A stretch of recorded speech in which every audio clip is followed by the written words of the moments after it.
Mungu aliyeiweka kwenye mioyo yetu, aliyeiweka kwenye mwili wetu, sisi hatuiwaki tena, tunakuwa marehemu. Kwamba tulikuwa na ndugu yetu, sasa hivi ni marehemu. Kwa sababu amekosa nini? Kwa sababu amekosa pumzi. Haleluya!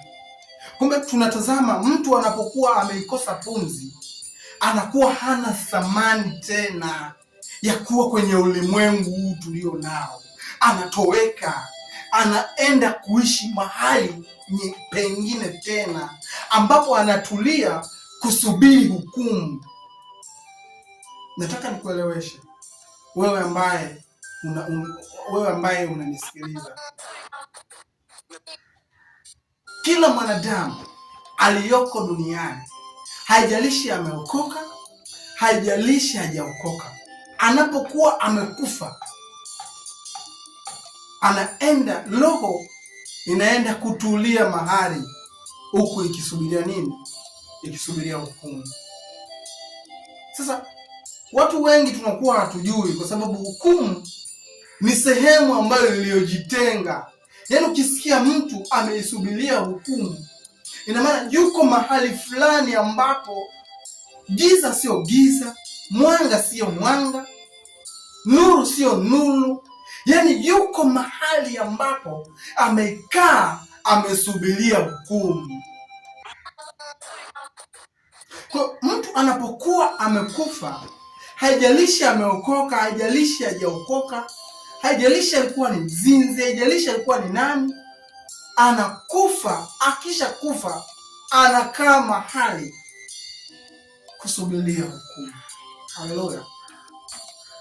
Sasa leo ningependa utakapokuwa umekaa mahali umetulia, utakapokuwa umekaa mahali fulani umetulia, wakati umeisubiria hukumu, ni wakati ambao wewe inakutakiwa utengeneze na Mungu aliyekuumba, kwa sababu wakati tulio nao sio wakati ule ambao tuliokuwa tunafikiria kwamba tutakuwa salama kwa muda wowote.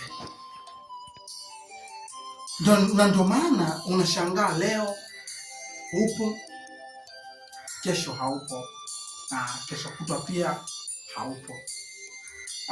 Kesho kutwa upo, lakini leo haupo. Inakuja story kwamba tulikuwa naye, lakini bahati mbaya Mungu amempenda zaidi. Sikiliza, viko vifo ambavyo mwanadamu anakufa, ambavyo vingine huwa havitokani na Mungu, lakini kwa sababu mwanadamu amezoea ya kwamba fulani akifariki, anafariki, kile kifo kinakuwa kimetokana na Mungu. Hapana, kuna vifo vingi duniani ambavyo vinavyotokea leo, ambavyo vikitokea leo inaitwa kwamba Mungu ndio amemchukua mja wake. Kumbe Mungu anakuwa hajamchukua yule mtu bado yuko duniani na anaendelea kufanya kazi. Sikiliza, wewe ujui, kuna vitu ambavyo natamani leo uvijue, kuna vitu ambavyo natamani leo viwe wazi uvijue. Sikiliza, nitakupa ushuhuda kidogo. Siku moja nilikuwa Kigoma, sehemu fulani panaitwa Kazora Mimba. Ni sehemu ambapo mimi nimekulia, ni sehemu ambapo ninapafahamu, ni sehemu ambapo kuna watu wa kila aina. Siku moja nilipokuwa nimekaa,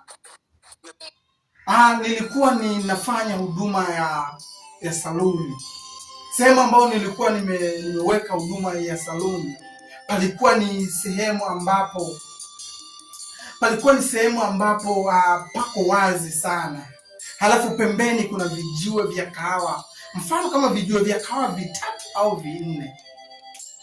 Lakini juu ya banda langu la saluni iko alama nilichora pale juu, wakati ambapo nilikuwa sijamjua Mungu.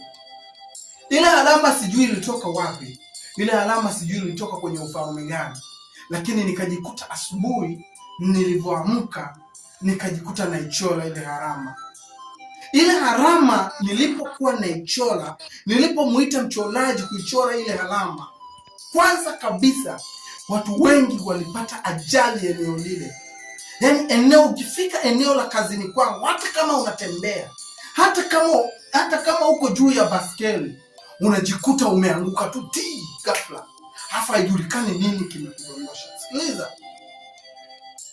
Nimedumu na ile alama kwa muda mrefu sana. Nimedumu na hiyo alama kwa muda mrefu sana. Kitendo ambacho sikujua ya kuwa ile alama ilitoka wapi. Sikiliza ndugu yangu, huo ni ushuhuda ambao mimi mwenyewe binafsi nilifanya. Niliufanya mwenyewe kwa mawazo ambayo sikujua yametoka wapi, wakati ambapo nilikuwa bado sijamjua Mungu. Nikaifanya ile alama, nikaiandika kwenye ukuta. Baada ya kuichora nikamuita fundi akaikoleza, lakini wakati naichora ile alama nilizungukwa na watu wengi, kitu ambacho sikujua wale watu walikuwa wanatoka wapi. Palikuwa ni njiani, mpaka njia ilifunga wakati anaichora ile alama, kuiweka katikati ya mlango wa saloni. Sikujua ile alama ilikuwa imetoka wapi. Sikiliza, huu ni ushuhuda mfupi. Sikujua ile alama ilikuwa imetokea wapi. Siku moja nilikuwa nimekaa mahali fulani pale pembeni ya banda langu ambalo mimi nafanyia kazi, ambapo ndo kazini kwangu. Lakini nikitazama mbele mlangoni kwangu nilikuwa nimepakana na vijue vya kahawa vitatu, ambapo ndani ya hivyo vijue vya kahawa vitatu ndipo wanapokaa wale makonkodi, wale ambao wenyewe wanaosema sasa hapa sisi ndio sisi. Sikiliza, wako watu ambao ukiwaona mpaka unasema kweli hakika huyu kweli ni mchawi. Sikiliza, nitakwambia kipindi ambapo nilipoendelea kuishi lile eneo, akawa umetokea mzee mmoja ambaye sikuwahi kumfahamu. Huyo mzee alikuwa ametoka nchi ya Burundi.